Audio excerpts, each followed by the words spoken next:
বর্ষাকাল আর পানি উন্নয়ন বোর্ডের বাঁধ নির্মাণ যেন নিবিড় সম্পর্কে আবদ্ধ। নীলফামারীতে খরা মৌসুমে কাজ না করে বর্ষা শুরুর আগে নদী তীরে নির্মাণ করা হচ্ছে বাঁধ। বর্ষায় উজানের ঢলে কাজ সম্পূর্ণ না করেই শেষ করতে হয় প্রকল্প। এতে যেমন অর্থ অপচয় হচ্ছে, তেমনি দুর্ভোগে কাটছে না এলাকাবাসীর। নদী ভাঙনে বিলীন হচ্ছে ফসলি জমি। নীলফামারী ডিমলা উপজেলায় পানি উন্নয়ন বোর্ডের 7 কোটি টাকা বরাদ্দের জিও ব্যাগ দিয়ে বাঁধ নির্মাণের কাজ দেখতে আসেন খালিশা চাপানি ইউনিয়নের আশরাফুল ইসলাম। নদী ভাঙনে সব হারিয়ে আজ প্রায় নিঃস্ব তিনি। আমাদের জমি জায়গা গত 2 বছর আগেই বিলীন হয়ে গেছে।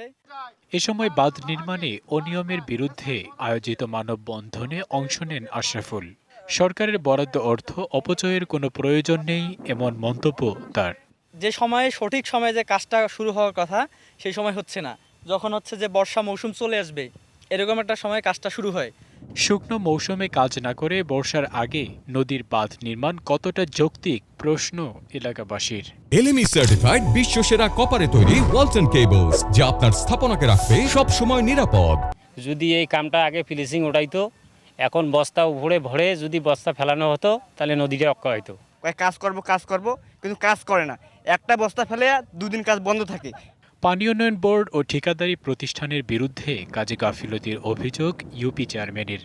আসলে পানি উন্নয়ন বোর্ডের গাফুলতি, ঠিকাদারের গাফুলতির কারণে এই কাজটা আজকে সমাপ্ত এখন পর্যন্ত কিছু করতে পারে নাই, এবং না করার কারণে এই এলাকার আমাদের অনেক জমি এখন আবার নতুন করে ভাঙন শুরু হয়েছে। তবে অভিযোগ অস্বীকার করে পানি উন্নয়ন বোর্ড বলছে, সঠিক ও নিয়মতান্ত্রিকভাবেই পরিচালিত হচ্ছে বাঁধের কাজ। পানি উন্নয়ন বোর্ড সবসময় শুকনো মৌসুমে কাজ করে।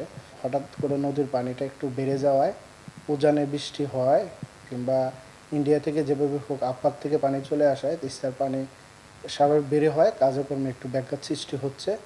3.51 কিলোমিটার বাঁধে 16টি প্যাকেজে প্রায় 19 কোটি টাকার নির্মাণ কাজ চলমান। নদী ভাঙনের হাত থেকে রক্ষায় সঠিক সময়ে দ্রুত বাঁধ নির্মাণের দাবি এলাকাবাসীর। DBC news desk.